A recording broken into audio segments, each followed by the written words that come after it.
nuestras manos todavía, con algunos años más y alguna herida, pero aún en pie luchando día a día, anhelando verte a ti. Aquí estamos, aunque algunos ya no están a nuestro lado. Ya el otoño arrasó con el verano y el invierno será crudo, pero aquí estamos. La primavera llegará, nuestra barca hizo agua tantas veces en la noche, y si no se hundió jamás fue por tu mano, no por nuestra habilidad, sino por tu compasión. Aquí estamos, sabedores de que solo fue tu gracia y conscientes de que siempre habrá mañana. En tu nombre y por la fe, aquí estamos.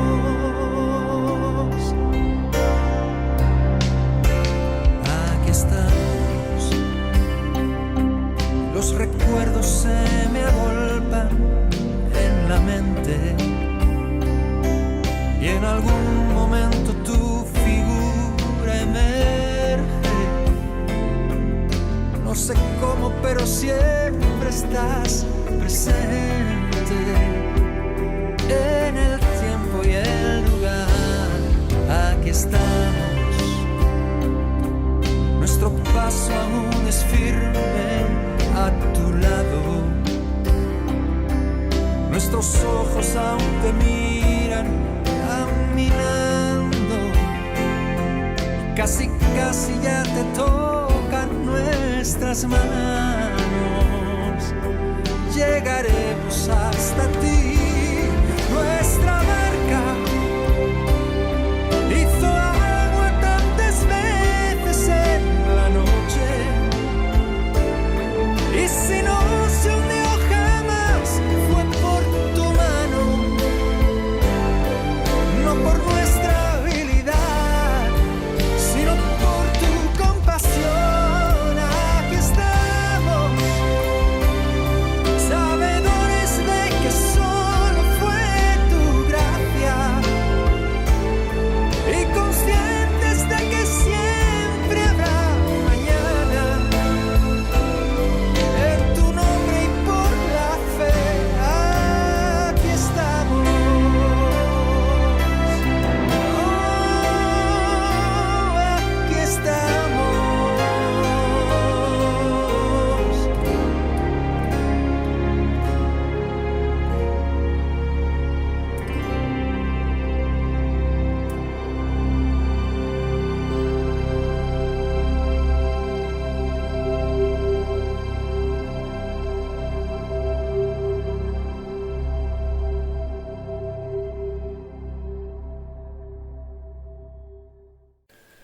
El Señor les bendiga. Es una bendición este domingo por la mañana estarles saludando a cada uno de ustedes en sus hogares. Seguimos en la cuarentena domiciliar y eso implica el que se nos indica permanecer en casa, y es lo mejor que podemos hacer, máxime cuando estamos en una etapa de riesgos bastante elevados. Pero qué lindo es que la palabra del Señor no está presa. La palabra del Señor puede estarse expandiendo, compartiendo, y en la comodidad de su hogar usted poder estar escuchando la palabra del Señor. Y este día domingo yo quiero compartirle palabra que quede en su corazón. Este día variamos, toda la semana estamos a las 7 de la noche dándoles palabra del Señor, a excepción del día viernes que lo ocupamos para orar por las peticiones, y este viernes que pasó pues ministramos también Santa Cena. Pero este día quiero llevarles una palabra relacionada a la resurrección de nuestro Señor Jesucristo. A nivel mundial y tradicional, y lo voy a referir de esa manera porque a nivel mundial se reconoce este día domingo como el domingo de resurrección y a nivel tradicional también. Pero la iglesia del Señor, ¿verdad? Para la iglesia, del Señor en todo el mundo, la resurrección del Señor para nosotros la celebramos cada día del año, y esa es una verdad extraordinaria, es una base fundamental para nuestras vidas. No le resta el hecho de que este día domingo en que en los canales de televisión, en las radios, en los medios sociales, se habla acerca de Domingo de Resurrección. ¿Por qué no hablar acerca de la resurrección de nuestro Señor Jesucristo, cuando que la resurrección de Cristo es el fundamento de la fe cristiana? Y ese es el tema que le quiero compartir en esta mañana: la resurrección de Cristo, fundamento de la fe cristiana. Esa palabra fundamento, los ingenieros, arquitectos comprenden, ¿verdad? Y saben, ellos saben perfectamente lo que implica hablar de fundamento. Empresarialmente, pues la gente sabe de lo que es hablar de fundamento, y en cada lugar, cada casa, se sabe que cada casa tiene un fundamento, tiene una base que la sostiene frente a los grandes sismas. Dependiendo del fundamento, dependiendo de la base, así se tendrá la fuerza para poder permanecer en pie frente a los sismas de la vida. Pues en este caso, fundamento de la fe cristiana es lo que ha sostenido la fe cristiana a través de más de 2000 años. Imagínense eso. Hace más de 2000 años que nuestro Señor Jesucristo murió en la cruz del Calvario, fue sepultado, resucitó al tercer día y su tumba está vacía. Y por eso yo quiero que vayamos en esta hora a 1 Corintios capítulo 15. 1 Corintios capítulo 15, la mayoría de teólogos le llaman la exposición magna del apóstol Pablo en relación a la resurrección de nuestro Señor Jesucristo. Dice 1 Corintios 15:1, además declaro, hermanos, el evangelio que os he predicado, el cual también recibisteis, en el cual también perseveráis, por el cual asimismo, si retenéis la palabra que os he predicado, sois salvos. Si no creéis, en vano también, ¿verdad? Si no creísteis, en vano, porque primeramente os he enseñado lo que asimismo recibí, que Cristo murió por nuestros pecados conforme a las Escrituras, y que fue sepultado y que resucitó al tercer día conforme a las Escrituras. La resurrección de nuestro Señor tiene tanto valor para la fe cristiana que el apóstol Pablo resalta que sin la resurrección de Cristo, vana es nuestra fe. Imagínense hasta dónde llega el impacto de la resurrección de nuestro Señor. Sin la resurrección de nuestro Señor, vana es nuestra fe. El versículo 14 dice: y si Cristo no resucitó, vana es entonces nuestra predicación, vana es entonces nuestra fe. Significa que la fe, la confianza que tenemos en Dios se vería desvanecida si no creyéramos en ese hecho real de que nuestro Señor Jesucristo resucitó. También el apóstol Pablo resalta que sin la resurrección de Cristo, vana es nuestra predicación. El mismo versículo 14 dice que si Cristo no resucitó, vana es entonces nuestra predicación.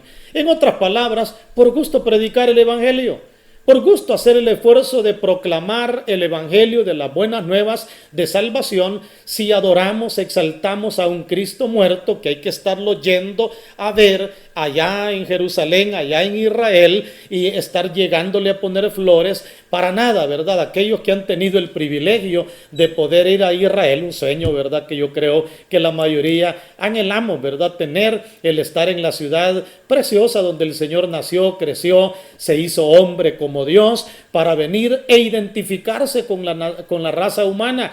recobrando así la imagen perdida del hombre en el jardín del Edén y dándosela de vuelta a través de su sacrificio a los seres humanos. Pero allí los que han ido ven el rótulo y nos cuentan y nos testifican: la tumba está vacía. Si ese acontecimiento no se hubiera dado, el apóstol Pablo resalta que sin la resurrección, número 1, nuestra fe es vana. Número 2, nuestra predicación es vana. Número 3, el versículo 17 dice que aún estamos en nuestros delitos y pecados. Versículo 17, él lo dice: y si Cristo no resucitó, vuestra fe es vana y aún estáis en vuestros pecados. ¿Hasta dónde llega el fundamento de la resurrección? Que si el Señor no hubiera resucitado, el perdón de los pecados no fuera sellado. El perdón de los pecados no lo hubiéramos recibido con esa garantía y esa seguridad. Por eso el apóstol San Pablo está diciéndonos: aún estamos en nuestros delitos y pecados. En cuarto lugar, no hay resurrección de los muertos. Mire eso, no hay resurrección de los muertos. Si el Señor no ha resucitado, no hay resurrección de los muertos. El versículo 13 dice: porque si no hay resurrección de muertos, tampoco Cristo resucitó. Y la última verdad que vemos en esta parte del fundamento del por qué Pablo lo ve como fundamento es que sin la resurrección de Cristo somos hallados falsos testigos de Dios. Mire qué tremendo eso, el versículo 15 lo dice: y somos hallados falsos testigos de Dios porque hemos testificado de Dios que Él resucitó a Cristo, el cual no resucitó si en verdad los muertos no resucitan. Así que, en primer lugar, el apóstol San Pablo, como base o como fundamento de la resurrección, dice: mis amados, si Cristo no ha resucitado, ¿para qué nuestra fe? Si Cristo no ha resucitado, ¿para qué predicamos? Si Cristo no ha resucitado, andamos en pecados todavía. Si Cristo no ha resucitado, no vamos a resucitar de los muertos tampoco nosotros. Si Cristo no ha resucitado, somos falsos testigos del Evangelio.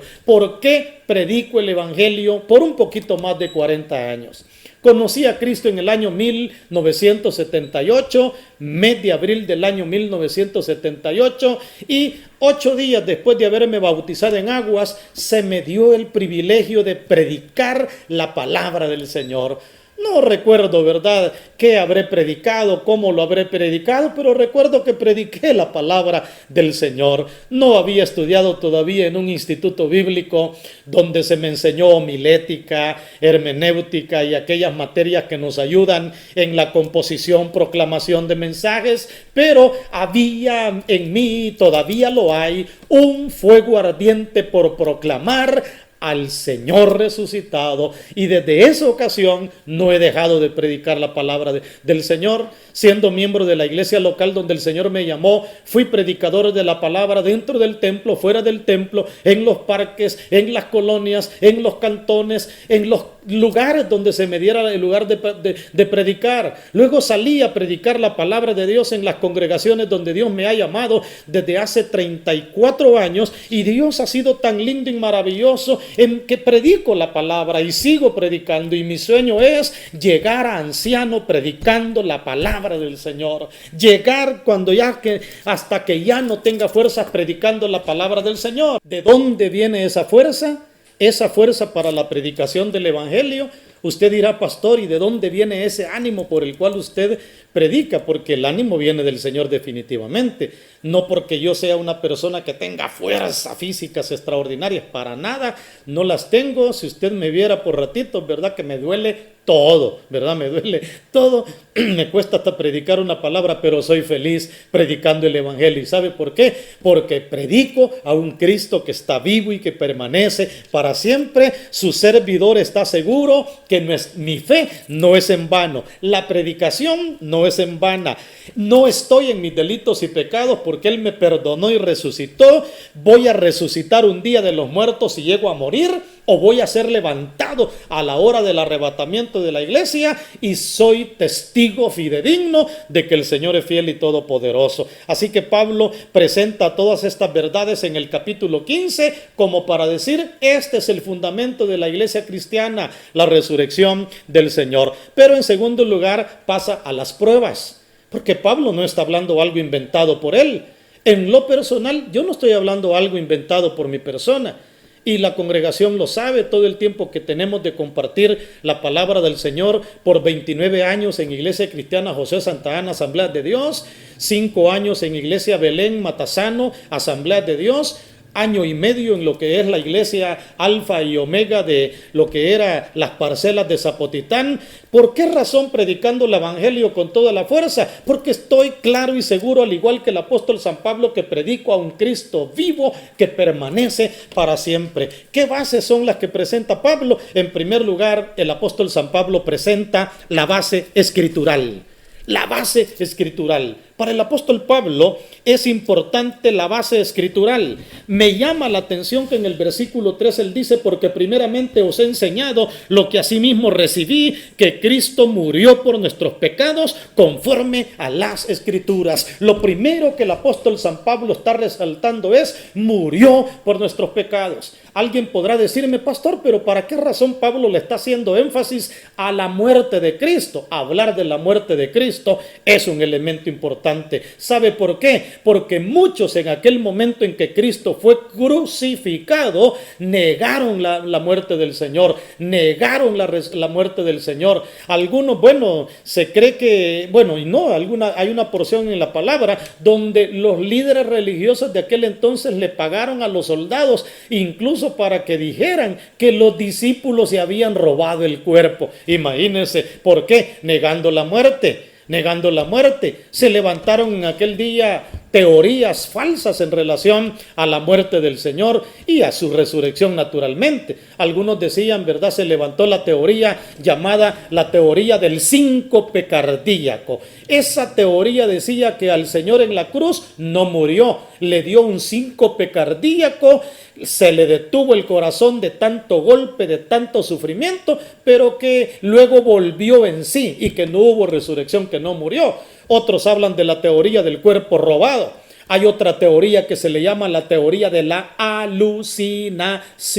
¿Qué es la teoría de la alucinación? Es que los discípulos tenían tanta carga y tanto anhelo de ver al Señor que ellos alucinaron viendo al Señor. Pues le quiero decir, el evangelio no es ninguna alucinación. El evangelio no es ninguna mentira. El evangelio no es ninguna falsedad. Por más de 30 años, ¿verdad? He predicado la palabra del Señor y he creído lo que predico, he creído que el Señor vive para siempre, he visto vidas cambiadas. La primera que vi cambiada fue mi vida, luego vi cambiada la vida de mi familia, mi padre, mi madre, mis hermanos, hermanas, los vi cambiados, vi cambiada la vida de la familia que me rodeaba, he visto miles de familias cambiadas y transformadas por el poder de Dios. Eso no lo hace una religión, eso no lo hace una tradición, eso lo hace Jesucristo el Señor en nuestros corazones. Y por eso Pablo está colocando la base escritural y él dice, Cristo murió conforme a las escrituras,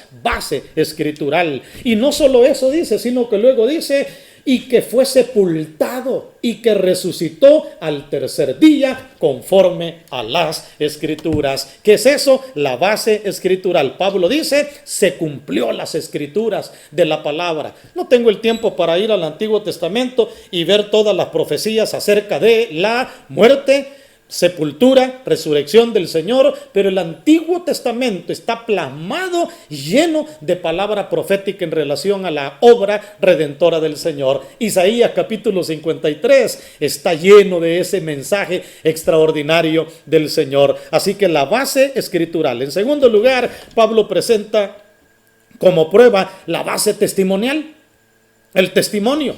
Desde el versículo 5 al 11, él dice, y que apareció a Cefas, a Pedro. Oiga, apareció a Cefas, y ese es testimonio. Ese es testimonio. Hay nombres propios que se están mencionando acá. Él no dice se apareció a algunos, no, se apareció a Cefas, después a los 12. En el versículo 6 dice, después se apareció a más de 500 hermanos a la vez, de los cuales muchos viven aún y otros ya duermen. La mayoría de teólogos dicen que cuando se apareció a más de 500 hermanos a la vez, fue el momento de su ascensión.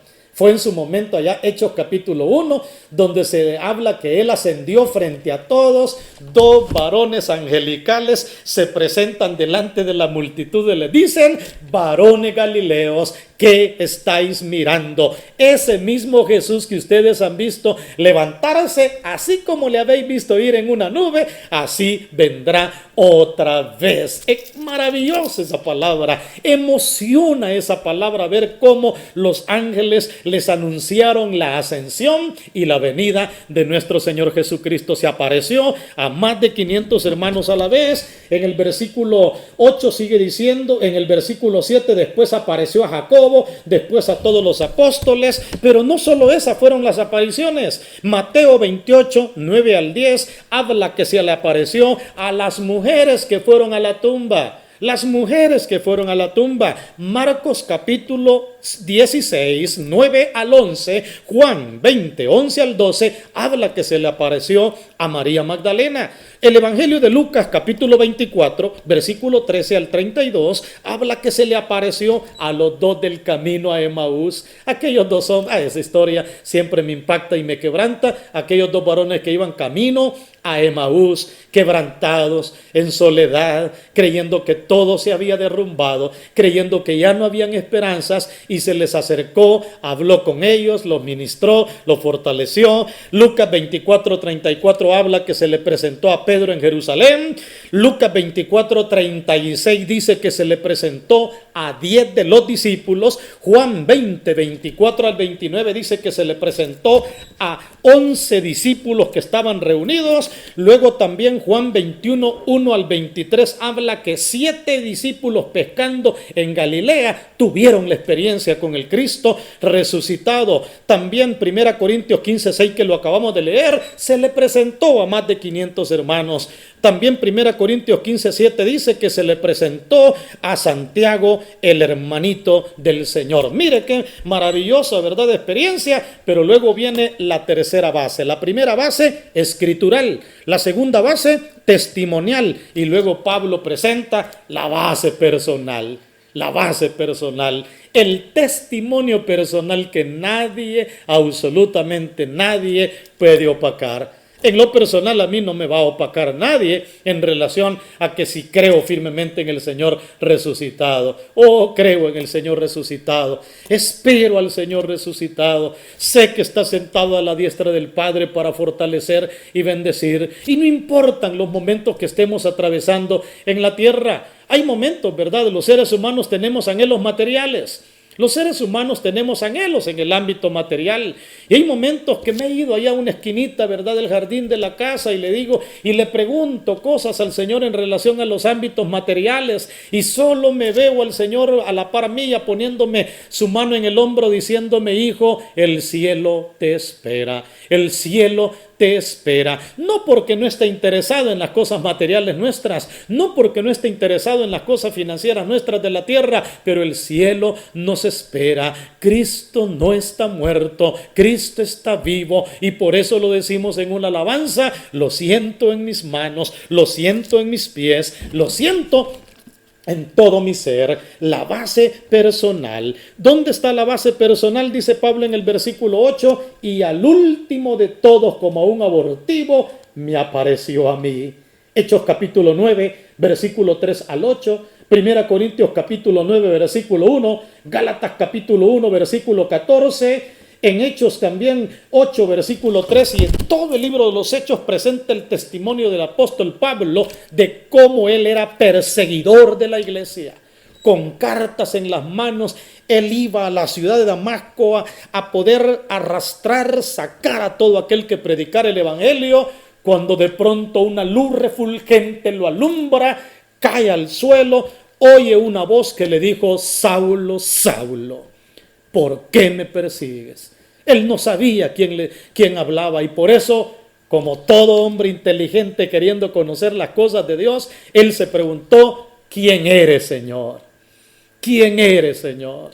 Y el Señor, que no anda jugando con nosotros, le dijo: yo soy Jesús a quien tú persigues. Dura cosa te es estar dando golpes contra el aguijón. Y aquella experiencia extraordinaria cambió rotundamente la vida del apóstol Pablo. Aquella experiencia extraordinaria cambió la vida de Pablo, y desde ese momento Pablo también le dijo una segunda pregunta importante: ¿qué quieres que yo haga? ¿Qué quieres que yo haga? ¿Quién eres, Señor? ¿Y qué quieres que yo haga? Y el Señor, que no anda jugando con nosotros, porque el Señor no anda jugando con nosotros. Cuando el Señor toca la puerta de tu corazón, cuando el Señor entra a tu corazón, Él no anda jugando con nosotros. En lo personal, nunca ha jugado conmigo. Me llamó desde que yo era un niño. Me llamó desde que yo era un niño, ¿verdad? Claro, yo lo conocí siendo un pobrecente de unos 13, casi 14 años, ¿verdad? Ya adolescente, pero desde que era un niño Él me llamó, y Él no ha andado jugando conmigo jamás. Él me ha presentado sus caminos, he caminado en la vida, y le puedo dar gracias que las decisiones que en la vida me ha tocado que tomar, trascendentales, espirituales, académicas, emocionales, en todos los ámbitos, Dios ha sido fiel y me ha ayudado y ha estado presente. Lo he podido ver en el transitar de mi vida, y por eso comprendo y se me salen las lágrimas al pensar en la experiencia de Pablo. ¿Qué quieres que yo haga? Y desde ese momento la vida del apóstol Pablo cambió. La vida del apóstol Pablo fue transformada. Tu vida y mi vida pueden ser transformadas cuando tenemos ese encuentro personal con el Cristo resucitado. La base personal. ¿Se da cuenta cómo Pablo tenía la base escritural, la base testimonial y la base personal? Y por eso él podía decir: nuestra predicación no es vana, nuestra fe no es vana, vamos a resucitar de entre los muertos, no somos testigos falsos del Evangelio. Y por lo tanto yo quiero descender y concluir con esta palabra y decirte algo importante, ¿verdad? Que llegue a tu corazón: Cristo no está muerto, Él está vivo, quiere entrar a tu corazón, quiere obrar poderosamente para que en esta vida caminemos quieta, reposadamente delante de su presencia. Lo vemos acá. 1 Corintios 15, yo le he dado un vistazo general, un panorama general a 1 Corintios 15, pero al verlo de manera específica, un mensaje extraordinario para nuestras vidas. Si tú y yo caminamos con el Señor, por duras que sean las circunstancias, vamos a ver la mano poderosa del Señor. ¿Qué dicen si nos tomamos de la mano del Señor y con quienes estén cerca ahí para clamar y orar y decirle: Señor, gracias, porque mi fe no es vana, la predicación no es vana, mi testimonio no es vana, mi vida no es vana, camino para gloria y honra tuya. Soberano Señor, gracias. Siempre que hablo de la resurrección, Señor, me quebranto.